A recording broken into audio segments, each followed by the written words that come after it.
A jedne od onih, to znam iz dobro obavještenih izvora, koje su se prve odazvale na poziv Edine supruge Anje, jesu bile članice benda The Frajle, moje naredne gošće u emisiji Konačno petak. Drage moje Frajle, dobro mi došle i hvala vam što ste odvojile svoje vrijeme za emisiju Konačno petak i televiziju Bosne i Hercegovine. Ćao, čao. Lijepo vas je, ali i neobično istovremeno vidjeti na ovakav način. Navikla sam da ste tu u studiju, ali Bože moj, šta se može, imamo na sreću ovu tehnologiju, pa i na ovaj način možemo da komuniciramo. Za početak recite mi zapravo gdje vas nalazimo u ovom trenutku. Vidite, to je ta začkoljica kad vas zovem putem Skype-a. Nikada ne znam gdje ste. To je rock and roll. Da, evo nas, trenutno se nalazimo u Zagrebu. I korona je, koliko znam, poremetila neke planove. Trebalo je doći do nekog snimanja i tako dalje, novog spota. Taman kad smo pomislili da će sve ići kako treba, opet smo stali na kratko, jel da? Pa jeste, da, malo su planovi pomereni, datumi, sve nešto zbrkano, ali se nekako trudimo da sprem cele situacije uvek napravimo neki backup plan i da nastavimo sa radom koliko god da je to moguće. Tako je, na primjer, sad smo na rekreativnoj nastavi i svakog dana imamo po neku ekskurziju. Uvek nam je zabavno. Upoznajemo okolinu Zagreba i reke i jezera. Dobro, ali važno je da ste zajedno i da ne odustajete od nekih svojih planova. Koliko znam, i u Zagrebu ste s ciljem da održite neke nastupe, jel da? Ranije dogovorene. Jeste. Pa evo sad ono što je plan je da isto snimamo spot. Trebali bi da imamo dva spota, da trebali bi da imamo nastup u Sisku, pa još neki nastupe, tako da vidjet ćemo kako se situacija bude odvijela. Naravno nastup na Splitskom festivalu, CMC festivalu, tako da smo mi tu gdje su nam obaveze i pravimo sve u skladu sa našim obavezama. Još ćemo se vratiti na vas i vaš rad, autorski rad i koncertne aktivnosti, ali vratimo se na ono što je bio zapravo povod da vas pozovem, a kada ste vi u pitanju, ja zapravo samo čekam neki dobar razlog, a ovo je itekako dobar i plemenit, divan način da se čujemo. Kao što sam rekla u najavi, vi ste obradili jednu autorsku pjesmu Edemula Halilovića.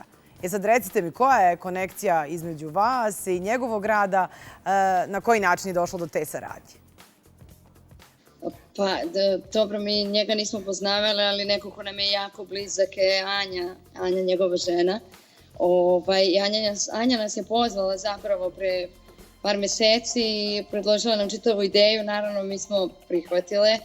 Ona je izabrala pesmu za nas, dobro, pošto ona nas je stvarno godinama poznaje i godinama sarađujemo u raznim emisijama koje ona organizuje, tako da nas je ubala, što bi se reklo, i rekla je da misli da bi za nas bilo idealno Sjeti se ljeta. Hari Matahari. Tako da smo nama je to super bilo, mi se na primjer ne bi setile, kao uvek kad nam neke pesme predlože, da ne bi se setile, setimo ljeta, tako da snimali smo ovih dana, smo završili sa snimanjem, sad naravno još malo treba da se aranžmanski doradi i sve ostalo. Iako je onako letnja i lepršava pesma, dosta je zahtevna što se tiče vokala, onako imali smo malo problema.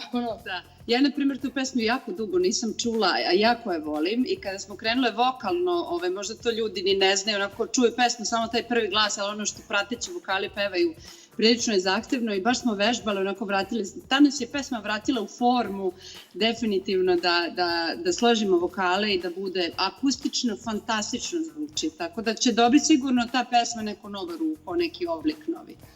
Ja se iskreno nadam i jedva čekam zapravo da čujem taj audio snimak prije nego što pjesma dobije i video spot, ali iskreno, apsolutno vjerujem da ćete unijeti neki novi život. To je jedna od onih kultnih pjesama za koje ste super zapravo rekla. Tako se čine jednostavne za izvesti, ali u suštini daleko je od toga. Da li vam se možda desilo da ste znale neke pjesme, poznavale ih, pjevale, voljele, slušale, a da niste recimo znali da su to Edini autorski radovi? Da, ja evo baš za ovu pesmu ja nisam znala. Da, nisam, tako da kada je Manja rekla, ja sam se mislim, stalno nekako tu pesmu, mislim, ne znam da li postoji neko ko ne zna toliko veliki hit, tako da ja, na primjer, nisam znala da je baš on napisao tu pesmu.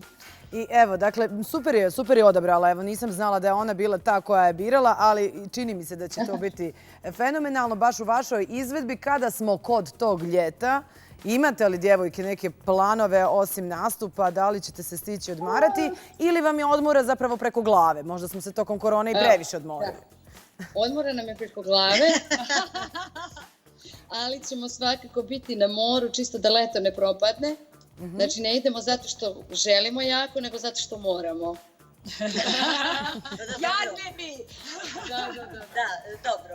Divno je preko leta biti na moru, ali jeste da malo su nam onako planovi pomereni, ali gledamo da sada, znači još nekih 10 dana smo u Zagrebu, pa ćemo onda malo dole do mora i do Splita. Ali jako smo željne publike, toliko nam nedostaje da nismo možda ni bili svesni da nam toliko nedostaje publika i uzajamno se nedostajemo. Tako da jedno čekamo koncerte. Sad smo prošlog vikenda smo imali prvi nastup posle jedno 3,5 mjeseca. Hvala vam puno. Malo prije sam molila Božu Vreću, mislim to je taj fol kad zoveš goste pa onda nekako teško im je da te odbiju. Hoćemo li završiti ovaj dio razgovora onako kako vi to najbolje znate ili da se tek tako odjavimo? Nešto da ostavimo. Ajde. Da probamo. Vi krenete, ja sad. Sjeti se ljeta i ljeto će doći, sjeti se pjesme i suza će poći. Ljubi kad ljubav prestane, da ljubav ne ostane. Bravo! Sjajne ste. Hvala vam puno, hvala vam za ovu izvedbu i što ste evo dale, unijele novi život jednoj od najljepših pjesama Ede Mula Halilovića. Biće još lepše, biće još lepše. Taman za leto! I jedva čekamo da je čujemo i da ugledamo video spot. Želim vam sve najbolje, puno pozdrava iz Sarajeva. Sigurna sam da Bosanci i Hercegovci jedva čekaju neki od vaših koncerata ovdje. Do tada uživajte u ljetu. Hvala još jednom za ovo javljanje i za ovu izvedbu.